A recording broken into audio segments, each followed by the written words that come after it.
जैसा कि आप सभी जानते हैं कि जो साइंस है वो आपके जो भी रेलवे के एग्ज़ाम्स होते हैं आरआरबी एनटीपीसी के थ्रू, जैसे कभी आरपीएफ की वैकेंसी आ रखी हैं, कांस्टेबल और एसआई को, जो कि 15 अप्रैल से ऑनलाइन प्रोसेस शुरू हो जाएगा।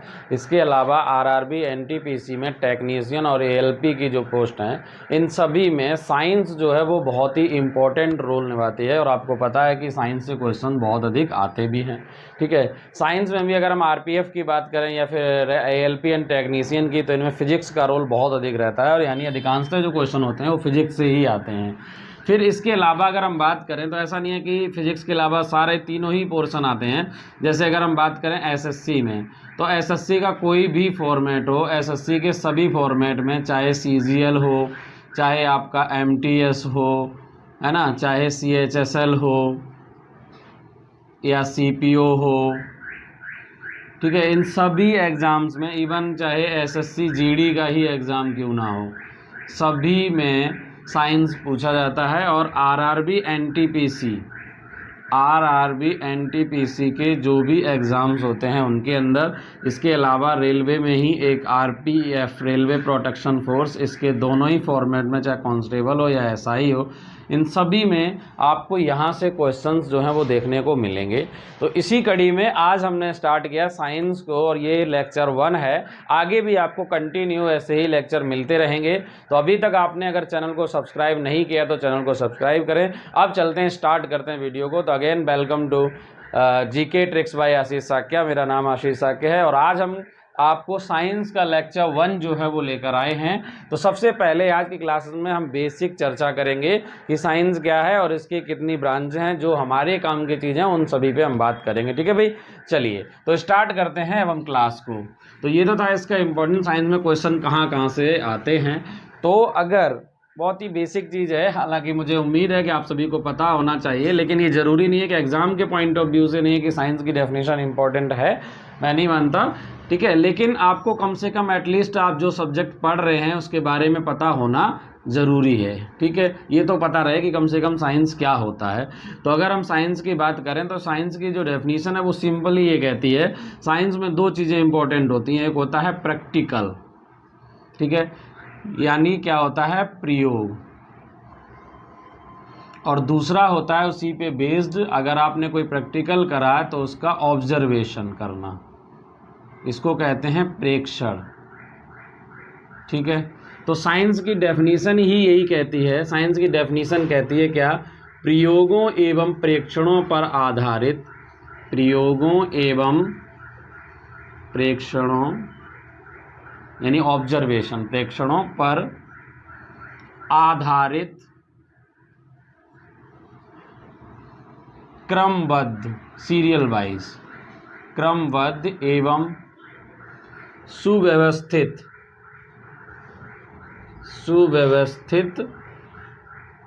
ज्ञान को क्या कहते हैं, विज्ञान कहते हैं। ज्ञान को विज्ञान कहते हैं। आप चाहें तो वीडियो को थोड़ा सा स्किप भी कर सकते हैं। अगर आपको डेफिनेशन अच्छे से पता है तो आप वीडियो को स्किप करके आगे भी बढ़ सकते हैं, पर कोशिश कीजिए कि वीडियो को स्किप ना करें, आप सारी चीज़ें पॉइंट टू पॉइंट समझते हुए चलें। ठीक है, तो प्रयोगों एवं प्रेक्षणों यानी प्रैक्टिकल और ऑब्जर्वेशन पर जो आधारित क्रमबद्ध और सुव्यवस्थित ज्ञान होता है, उसी को हम क्या कहते हैं, विज्ञान कहते हैं। और विज्ञान को मुख्यतः जो है, विज्ञान को क्या मुख्यतः 3 ब्रांचेस में बांटा गया, 3 शाखाओं में बांटा गया।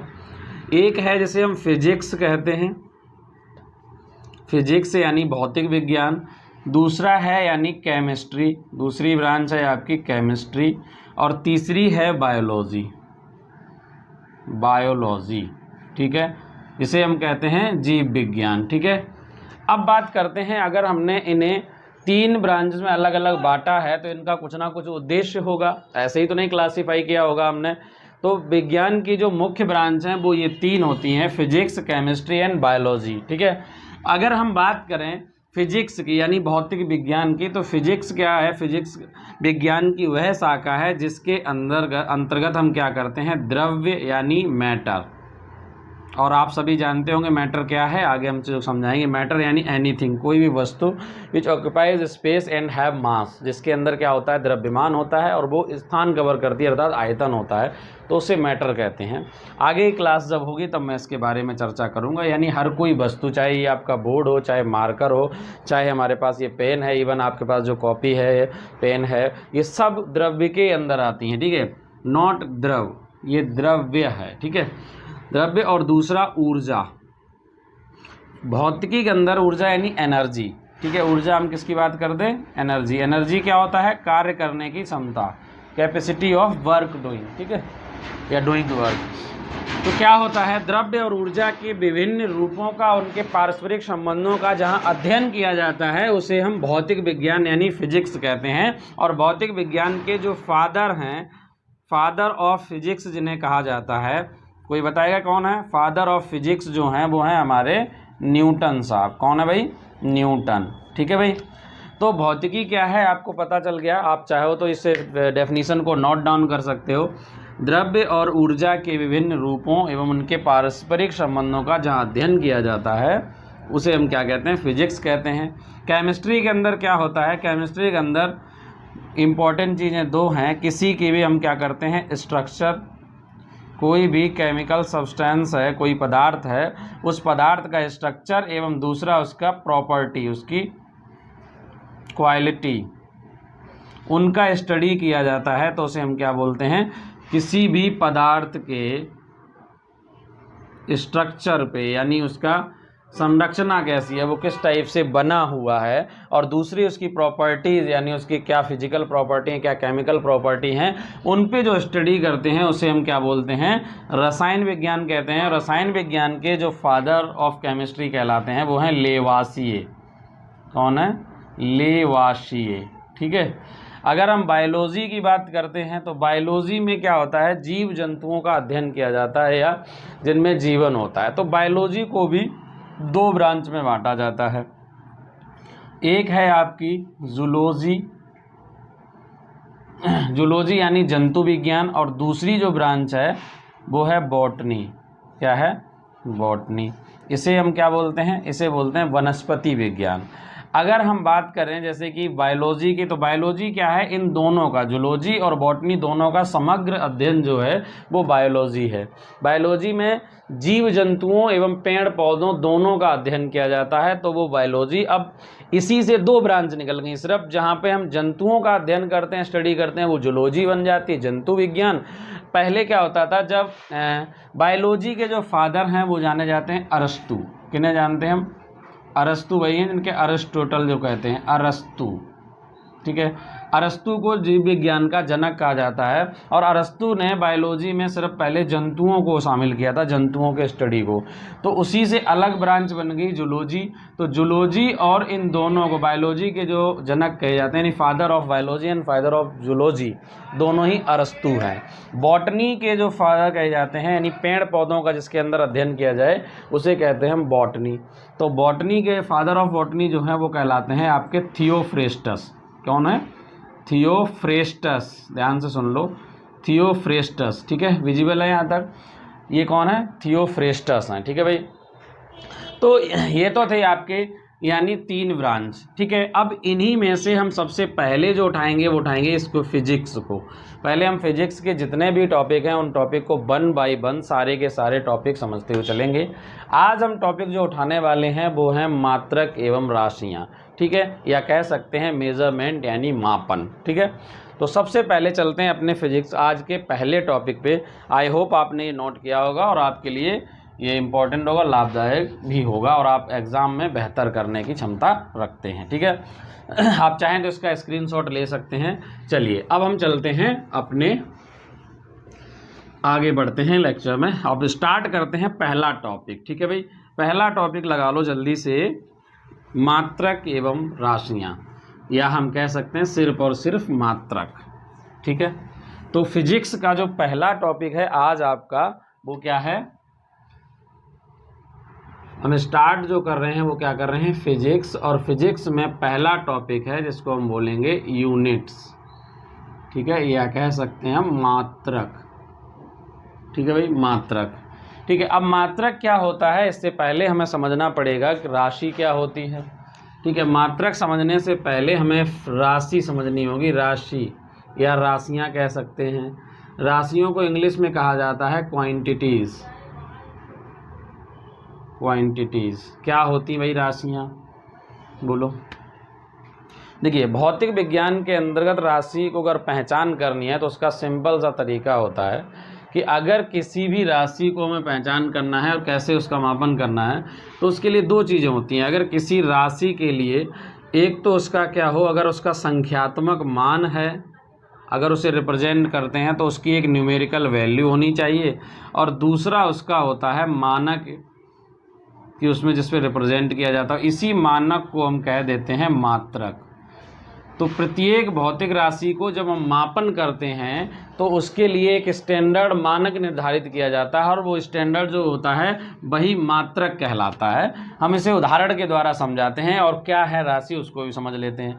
किसी भी राशि को जब रिप्रेजेंट, भौतिक विज्ञान के अंदर राशि वही होगी जिसको रिप्रेजेंट करते समय न्यूमेरिकल वैल्यू और दूसरा उसका यूनिट। ये क्या है, ये है यूनिट। ठीक है, और ये क्या है, ये है न्यूमेरिकल वैल्यू, संख्यात्मक मान, न्यूमेरिकल वैल्यू। ये दो ही चीज़ें इंपॉर्टेंट हैं।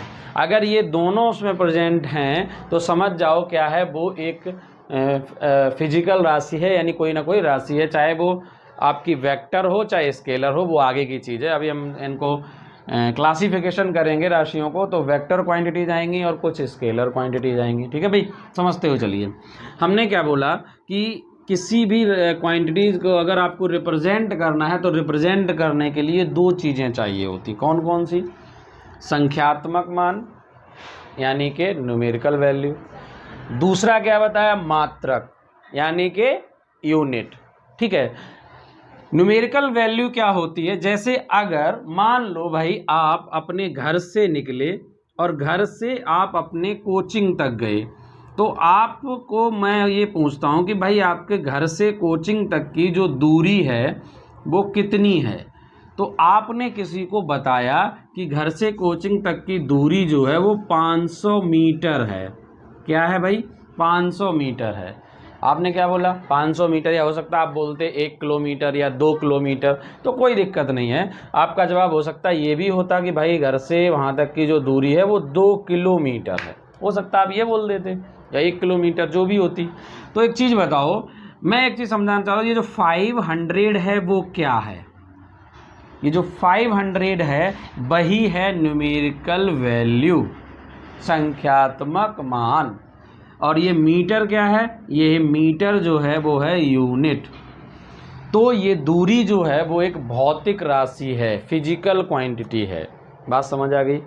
दूरी क्या है, एक भौतिक राशि है। जैसे यहाँ बोला आपने 2 किलोमीटर, तो किलोमीटर जो है वो क्या है, यूनिट, और जो 2 है वो क्या है, न्यूमेरिकल वैल्यू। तो संख्यात्मक मान भी है और मानक भी है, यानी मात्रक भी है। तो इसीलिए हम क्या बोलेंगे कि दूरी जो है वो एक भौतिक राशि है। क्या है, फिजिकल क्वांटिटी है, यानी राशि है। ठीक है भाई, बात समझ आ रही है? ऐसे ही आप किसी दुकानदार के पास जाते हैं और आपको घर से बोला गया कि बेटा मार्केट से चीनी लेकर आओ। आप दुकानदार के पास बोलते हो जाके कि जो भी हैं भैया चीनी दे दीजिए, तो वो चीनी पूछेंगे ना कितनी मात्रा चाहिए आपको, कितना, तो आप बताओगे कि मान लो 2 किलोग्राम, या आपने बोल दिया 20 किलोग्राम। तो ये जो 20 है वो न्यूमेरिकल वैल्यू है, यही है संख्यात्मक मान। क्या है ये है संख्यात्मक मान। और ये जो किलोग्राम है ये है इसका मात्रक यानी यूनिट। तो जब तक आप दोनों चीज़ों को, संख्यात्मक मान और मात्रक दोनों को एक साथ नहीं रखोगे तब तक किसी भौतिक राशि को पूर्ण नहीं कर सकते। अब ये भौतिक राशि क्या, चीनी है, चीनी तो वस्तु है। ये 20 किलोग्राम जो है वो किसको रिप्रेजेंट कर रहा है, ये उसके द्रव्यमान को रिप्रेजेंट कर रहा है, यानी मास को। किसको रिप्रेजेंट कर रहा है, मास को। ठीक है, तो जो द्रव्यमान है वो एक भौतिक राशि है। समझ आ गई बात? आई होप आपको अब चीज़ें समझ आ रही होंगी, आपको समझ आ रहा होगा कि भौतिक राशि क्या है। तो द्रव्यमान एक भौतिक राशि है, ठीक है। तो अब आपको राशि समझ आ गया। अब चलते हैं टॉपिक पे। यहाँ से अब जो मैं करा रहा हूँ वो आपके एग्जाम के पॉइंट ऑफ व्यू से इम्पॉर्टेंट है, और अभी जो मैंने कराया था वो नॉलेज के लिए ज़रूरी था। लेकिन अगर आपको ये सब चीज़ें नहीं कराते तो आप फिर चीज़ों को रटते, समझ नहीं पाते, तो इसलिए ये चीज़ें भी समझना ज़रूरी था। अब आपको समझ आएगा कि राशि जब भी मैं कराऊंगा तो आप ये समझ पाएंगे कि राशि क्या है और किस तरीके, ठीक है। चलिए अब हम चलते हैं अपने एग्ज़ाम के पॉइंट ऑफ व्यू से। तो हम बात कर रहे थे यूनिट की, यूनिट यानी मात्रक की। तो भाई जो मात्रक होते हैं वो दो प्रकार के होते हैं, समझो ध्यान से। एक होते हैं मूल मात्रक और दूसरे होते हैं व्युत्पन्न मात्रक। तो इस आधार पे राशियां भी दो तरीके की होंगी। भाई मूल मात्रक क्या है, तो हम बताते हैं आपको। मूल मात्रक की खासियत होती है, जो मूल राशियां हैं तो मूल राशियों के मात्रक को हम क्या कहते हैं, मूल मात्रक कहते हैं, ठीक है। मूल राशियों के जो मात्रक, मूल मात्रक होता है फंडामेंटल यूनिट्स, फंडामेंटल यूनिट्स, ठीक है। और व्युत्पन्न मात्रक होता है डिराइव्ड यूनिट्स, ठीक है। ये डिराइव्ड यूनिट्स होते हैं और ये फंडामेंटल यूनिट्स होते हैं। इनकी खासियत ये होती है, ये एक दूसरे से पूर्णतः कैसे होते हैं, स्वतंत्र होते हैं, फ्री फ्रॉम ईच अदर, ठीक है। एक दूसरे से कैसे होते हैं, पूर्णतः स्वतंत्र होते हैं, फ्री होते हैं, ठीक है। अगर हम इनकी संख्या की बात करते हैं, भाई मूल मात्रक क्या है, भाई जो मूल राशियों के मात्रक को ही हम क्या कहते हैं, मूल मात्रक कहते हैं। और ये एक दूसरे से पूर्णतः फ्री होते हैं। इसका मतलब है कि इनके मापन के लिए किसी की सहायता की आवश्यकता नहीं होती है, ठीक है भाई। तो उन्हीं को हम क्या कहते हैं, मूल मात्रक कहते हैं। अगर हम इनकी संख्या की बात करें तो संख्या निकालने से पहले आपको ज़रूरी है कि ये पद्धति को समझना। तो मापन की कुछ पद्धतियां होती हैं, जैसे कि 4 पद्धति मेन है। एक है MKS। MKS को कहते हैं मीटर किलोग्राम सेकेंड, ठीक है। इसके अंदर क्या होता है कि जो दूरी होती है, इसको अगर हम लिखें तो ऐसे लिख सकते हैं, मीटर, किलोग्राम और सेकेंड, ठीक है। दूसरी जो पद्धति होती है वो होती है FPS, फुट पाउंड सेकेंड। इसको क्या बोला जाता है, फुट पाउंड सेकेंड। और थर्ड होती है SI से पहले हम लिख लेते हैं, एक और सिस्टम होता है आपका CGS, ये भी मोस्ट इम्पॉर्टेंट है, CGS। इसे बोलते हैं हम सेंटीमीटर ग्राम सेकेंड। इसको क्या बोलेंगे, इसे बोलेंगे सेंटीमीटर ग्राम सेकेंड। और लास्ट है SI सिस्टम। ये होता है कि इंटरनेशनल सिस्टम होता है और जो सभी जगह यही लागू भी होता है। मैं आपको ये सारी चीज़ें किस लिए बता रहा हूँ, इसलिए ज़रूरी है क्योंकि आपसे पूछा जाता है कि CGS पद्धति क्या है। तो CGS पद्धति ऐसी पद्धति जिसमें दूरी का मात्रक सेंटीमीटर और द्रव्यमान का मात्रक ग्राम और समय सेकंड होता है। अगर हम MKS की बात करें तो MKS में मीटर, किलोग्राम, सेकंड। तो MKS पद्धति के अंदर क्या होता है, 3 ही मुख्य मूल राशियां मानी जाती। मैंने इसलिए पॉइंट बताया, वो होती है कौन सी, मीटर यानी दूरी का मात्रक है, किलोग्राम यानी किसका है, द्रव्यमान का, और सेकंड समय का। तो यहाँ पर जो MKS पद्धति है, अगर हम MKS पद्धति के अकॉर्डिंग देखें तो 3 ही मूल मात्रक होते हैं और 3 मूल राशियां होती हैं। भाई अगर 3 मूल राशियां हैं तो मात्रक भी 3 ही होंगे। तो वो 3 मूल राशियां कौन कौन सी हैं, एक तो है दूरी और दूसरा है द्रव्यमान और समय। तो MKS में 3 जो हैं वो मुख्य रूप से क्या मूल राशियां मानी जाती हैं और इन्हीं के मात्रक को हम लिखते हैं, तो इसीलिए इसको पद्धति को नाम दिया फिर इसी से बनी FPS, फुट पाउंड सेकेंड, ये ब्रिटिश पद्धति है। सेंटीमीटर ग्राम सेकेंड, ये भी एक पद्धति है। और इंटरनेशनल सिस्टम जो आता है SI, इसके अकॉर्डिंग जो मूल मात्रक हैं उनकी संख्या है 7। मुझे पता था कुछ ना कुछ, जैसे ही मैं कहूँगा कि 3 होते हैं तो कुछ ये कहेंगे कि सर 3 कहाँ, हमने तो 7 पढ़े हैं। तो मैं यही आपको कंफर्म करना चाहता था कि MKS पद्धति के अकॉर्डिंग जो है वो 3 मूल राशियाँ मानी जाती हैं, वो ये। लेकिन SI सिस्टम के अंतर्गत जो मूल मात्रक हैं या मूल राशियाँ हैं उनकी संख्या जो है वो कितनी है, 7 है, 7। ठीक है, 7 होती है। तो अब कौन कौन से 7 हैं वो भी लिख लेते हैं। नंबर 1 है द्रव्यमान, तो द्रव्यमान का मात्रक होता है किलोग्राम। नंबर 2 है समय, समय का मात्रक जो होता है वो होता है सेकेंड। तीसरा है दूरी, दूरी का मात्रक होता है मीटर, इसको रिप्रेजेंट करते हैं स्मॉल m से, हमने लिख दिया। और चौथा है आपका ताप, ताप का होता है केल्विन। ठीक है, पांचवा है दूरी, समय, ताप हो चुका है। और नेक्स्ट चलते हैं ज्योति तीव्रता,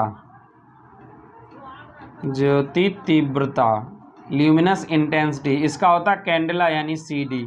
छठा है विद्युत धारा, विद्युत धारा इसका होता है एम्पियर। और लास्ट 7 है पदार्थ की मात्रा, पदार्थ की मात्रा।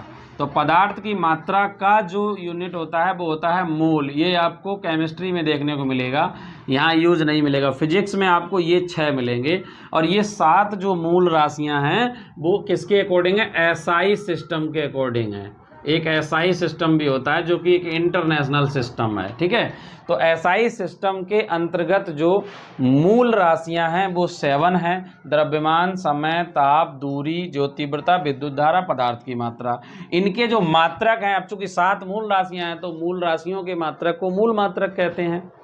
तो मूल मात्रक कितने होंगे, 7। SI सिस्टम के अकॉर्डिंग 7 मूल मात्रक हैं, MKS के अकॉर्डिंग 3 है। बात समझ आ गई। चलिए अब बात करते हैं, इन्हें आप नोट कर लो। और ये 3 सिस्टम हैं, बहुत ही आसानी से, बस इतना ही नोट कर लो, इससे ज़्यादा नोट करने की आवश्यकता है नहीं, ज़्यादा डिटेल में जाने की नीड यहाँ पर नहीं है। जहाँ होगी वहाँ हम खुद बताते हुए चलेंगे। फिर हम चलते हैं व्युत्पन्न मात्रक पे। ठीक है, इन पर क्या होते हैं, तो आई होप आप इन चीज़ों को समझ रहे होंगे। चलिए अब चलते हैं आगे। अब समझ लेते हैं कि व्युत्पन्न मात्रक क्या होते हैं। ठीक है भाई, और ये सब पॉइंट नोट करते हुए चलना, आपको 100% क्वेश्चन जो हैं वो यहाँ से बनेंगे। अगर आपने प्रीवियस ईयर में देखा होगा तो बहुत सारे ऐसे प्रश्न हैं जहाँ पर आपने देखा होगा विद्युत धारा का मात्रक पूछा गया है। ठीक है, विद्युत धारा का मात्रक पूछा गया है, इसका क्या होता है, एम्पियर होता है। आगे चल के समझाऊंगा कि एम्पियर की परिभाषा क्या होती है, 1 एम्पियर, इस टाइप से भी। और विद्युत धारा जो होती है वो किस तरीके से निकालते हैं, इसको कैलकुलेट कैसे किया जाता है, उन सब चीज़ों को भी हम समझेंगे। ठीक है, वो आगे की बात है। तो विद्युत धारा जो होती है प्रति सेकंड प्रवाहित आवेश की मात्रा होती है I = Q/T। तो यहाँ से जो मात्रक निकल के आता है वो आता है कूलाम प्रति सेकंड। ये भी पूछा गया था कि 1 एम्पियर जो है वो कितने के बराबर है, तो वहाँ अलग अलग ऑप्शन मिले थे, तो राइट आंसर था 1 कूलाम प्रति सेकंड। ठीक है, तो उसको समझाएंगे, हालांकि अभी आगे चैप्टर आएगा फिजिक्स में ही इलेक्ट्रिसिटी, वहाँ पर। ये मैंने इसलिए पॉइंट बता दिया क्योंकि विद्युत धारा से क्वेश्चन पूछा गया था और पदार्थ की मात्रा से पूछा गया, ये यूनिट पूछे जाते हैं, तो आप यूनिट याद रखना इम्पोर्टेंट है। ठीक है, तो अब चलते हैं हम व्युत्पन्न मात्रक पे, डेराइव्ड यूनिट से। ठीक है, क्या होते हैं व्युत्पन्न मात्रक। देखिए अभी आपने पढ़ा मूल मात्रक, तो व्युत्पन्न मात्रक जो होते हैं वो क्या होते हैं, मूल मात्रकों की सहायता से प्राप्त किए जाते हैं। मूल मात्रकों की सहायता से या मूल मात्रकों से मिलकर बनते हैं, ये भी लिख सकते हैं, से मिलकर बनते हैं। ठीक है, जैसे एग्जाम्पल के तौर पे मान लो हमने लिया क्षेत्रफल। क्षेत्रफल, क्षेत्रफल बराबर क्या होता है, क्षेत्रफल बराबर होता है लंबाई गुने चौड़ाई। तो आपको पता है लंबाई भी एक दूरी है और चौड़ाई भी दूरी ही होती है। लंबाई, चौड़ाई, ऊंचाई, ये तीनों दूरियां होती हैं और दूरी का मात्रक मीटर होता है। तो अगर मैं आपसे पूछूं कि क्षेत्रफल का मात्रक क्या होगा, यानी यूनिट ऑफ एरिया, तो ये बराबर होगा लंबाई का मात्रक यानी मीटर गुने दूरी का मात्रक यानी मीटर।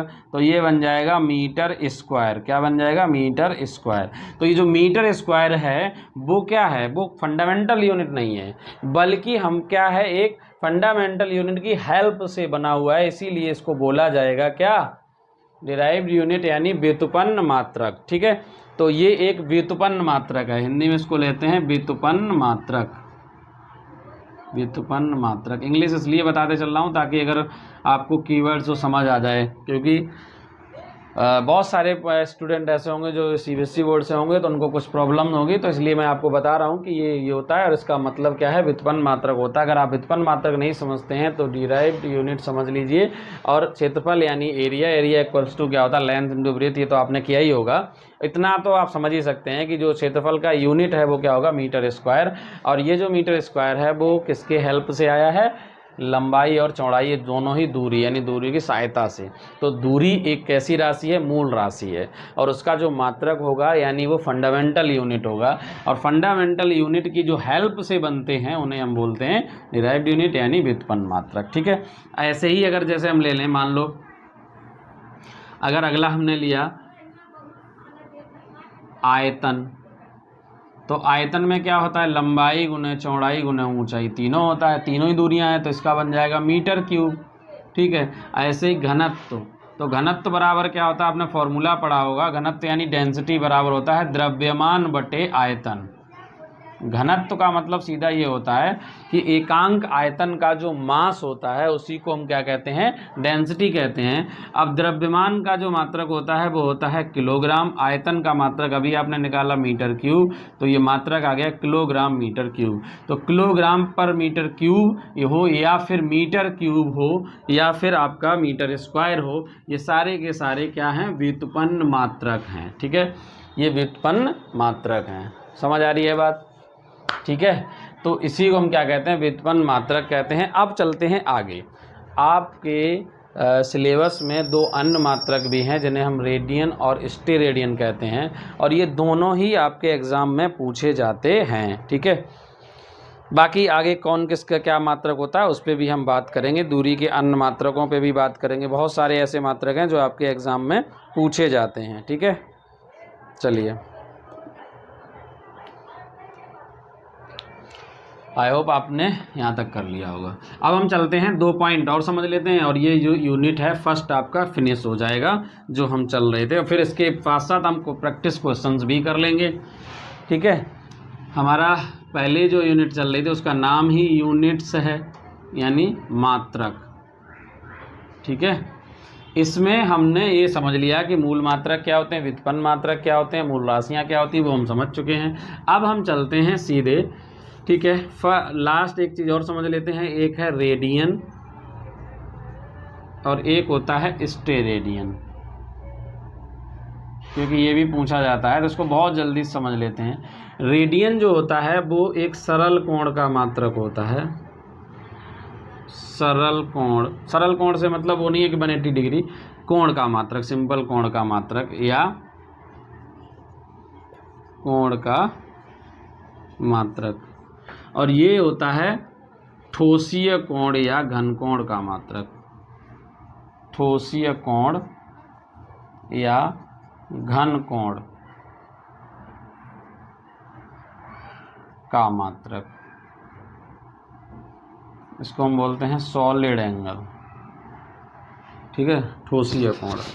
और ये है सरल कोण। क्या होता है सरल कोण से मतलब है कि जैसे ये एंगल है, ठीक है, तो ये वाला एंगल अगर मान लो 60 डिग्री है, तो जब हम इसे डिग्री से रेडियन में लाते हैं तो 60 इंटू पाई बाई हम क्या कर देते हैं 180 से मल्टीप्लाई करते हैं, 60 से काटोगे 3 में, तो ये पाई बाई 3 जो है वो ये रेडियन में कन्वर्ट हो गया। ठीक है, तो रेडियन तो हो गया सिंपल कोण का, लेकिन अब स्टेरेडियन क्या होता है? तो स्टेरेडियन होता है, जैसे आप ये जूम करो, आपके पास एक तरबूज है, अब तरबूज को खाना नहीं है, उसमें एक चाकू डालो और चाकू डालने के बाद उसको इसे करे घुमा के एक कोन के नुमा पीस निकाल लो, फिर जाके उसके सेंटर पे जो एंगल बनेगा वो कहलाएगा घन कोण। जैसे आइसक्रीम की कोन होती है तो उसके जो अंदर कोण बनता है चारों साइड से, तो उसे बोलते हैं हम घन कोण। कुल मिला के ये जो रेडियन होता है ये 2D में बनता है, जबकि स्टीरेडियन जो होता है वो 3D में बनता है। ये जितने भी 3D वाले फिगर होते हैं उनके अंदर तो ये इस टाइप, जैसे मान लो ये मैंने कहा तरबूज है, आपने चाकू डाला लगभग बीच से और उसको घुमा दिया तो इस तरीके का पीस यहाँ से निकल जाएगा, फिर जो ये कोण बनेगा यही कहलाएगा घन कोण। ठीक है, ये कहलाएगा क्या? घन कोण। ठीक है, और ये कहलाएगा सिंपल यानी कोण। ठीक है, तो रेडियन होता है कोण का और स्टेरेडियन होता है घन कोण का मात्रक। ठीक है भाई, यहाँ तक आप समझ रहे होंगे, दोनों पॉइंट आपको क्लियर हुए होंगे। अब चलते हैं हम दूरी के अन्य मात्रकों पे, ठीक है, जो कि इम्पोर्टेंट हैं और आपके एग्ज़ाम में पूछे भी जाते हैं। मुझे इन चीज़ों को भी समझाना बहुत ज़रूरी है। ठीक है, अगर हम बात करें दूरी के अन्य मात्रकों की तो आपके एग्ज़ाम में पूछे जाते हैं ये दूरी के अन्य मात्रक। ठीक है, दूरी के अन्य मात्रक में जैसे एक होता है आपका एंगस्ट्राम, बहुत अधिक पूछा जाता है। एंगस्ट्राम को रिप्रेजेंट किया जाता है ए पे ऐसे डिग्री। ठीक है, तो एंगस्ट्राम जो है वो दूरी का एक मात्रक है और ये पूछा जाएगा कि आपसे एक एंगस्ट्राम बराबर क्या होता है, तो ये होता है 10⁻⁻10 मीटर। ठीक है, एक एंगस्ट्राम में कितने होते हैं? 10⁻10 मीटर के बराबर होता है। तो एंगस्ट्राम जो है ये भी क्या है? दूरी का मात्रक है। ठीक है, इसके अलावा एक होता है दूरी का मात्रक फर्मी। फर्मी दूरी का एक मात्रक फर्मी होता है और एक फर्मी के बराबर होता है 10⁻15 मीटर। ठीक है, एक फर्मी जो होता है वो कितने के बराबर होता है? 10⁻15 मीटर के बराबर होता है। ठीक है, एक बार चेक कर लेते हैं आपकी तसल्ली के लिए।